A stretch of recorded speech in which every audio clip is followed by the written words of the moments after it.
Your Excellency Haile Mariam, the former Prime Minister of the Federal Republic of Ethiopia, honorable ministers here present, representatives of international organizations, CEOs and the head of tourism and conservation organizations, development partners, distinguished guests, good morning and welcome.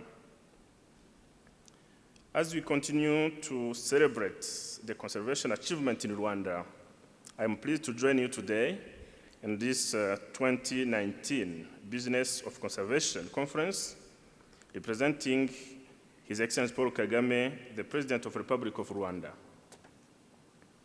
I would like first to thank the African Leadership University for its active involvement in the delivery of this conference.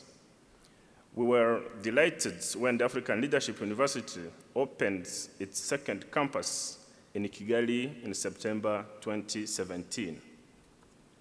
Distinguished guests, Rwanda is not new to conservation and the protection of natural heritage. We recognize the critical needs for conservation-based tourism and economic development through the protection of our natural ecosystems. We have become a world leader in conservation practices with more than 8.9% of our land base protected as natural parks. A few of our conservation achievements include the following: mountain gorilla conservation in the Virunga Massif. As a result of government, communities, and conservation partners working together, the 2016 census revealed an amazing 59% increase in participation from 2003 when we started the Kwita Izina celebrations. Eastern Bloc rhino were successfully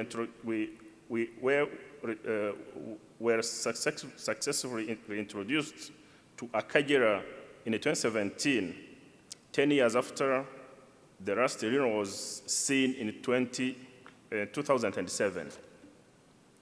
African lions were successfully introduced in 2015 after being hunted to extinction in the 90s. An additional 2 male lions were translocated in 2017 to add to the genetic diversity of population that is now thriving and continues to grow. This is a result of our effort to stop illegal trade, better protection and management of important wetlands, and a strong network of conservation champions.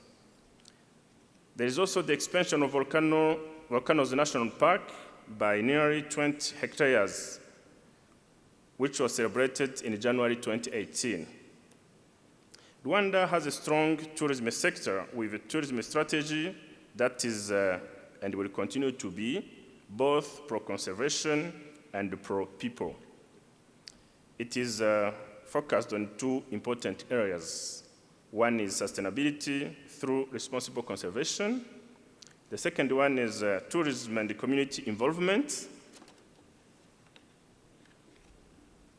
which has also been about protecting our natural heritage, providing world-class experiences that profiles the natural and the cultural beauty and diversity of Rwanda. While ensuring that Rwandans benefit from this tourism and conservation, we want to ensure that no Rwandan is left behind. To achieve this goal, the government of Rwanda, together with its partners in the public and the private sector, are implementing strategies around the following broad areas. One is tourism infrastructure to support increased length of stay. The second one is marketing Rwanda to the world.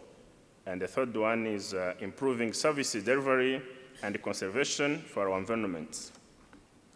These strategies have resulted in a significant result in Rwanda and for Rwandans over the past 15 years. Visits to our national parks increased by 600% since 2003, and 250% growth in revenues from these same visitors. Distinguished guests, this solid foundation of conservation with an aggressive but pro-conservation tourism strategy has resulted in significant positive socioeconomic growth and development benefit for our citizens. The government of Rwanda has invested more than $5.8 million US since 2005 into more than 647 projects in communities surrounding the national parks. This revenue sharing program, originally 5%, and then increased in 2017 to 10% of all tourism revenues, is about investing in communities living around our national parks, providing economic development capacity and making their lives better for Rwandans. In 2018-2019 alone, the program supported investment worth $1.7 million US in 37 projects, an increase of 51% over 2017-2018.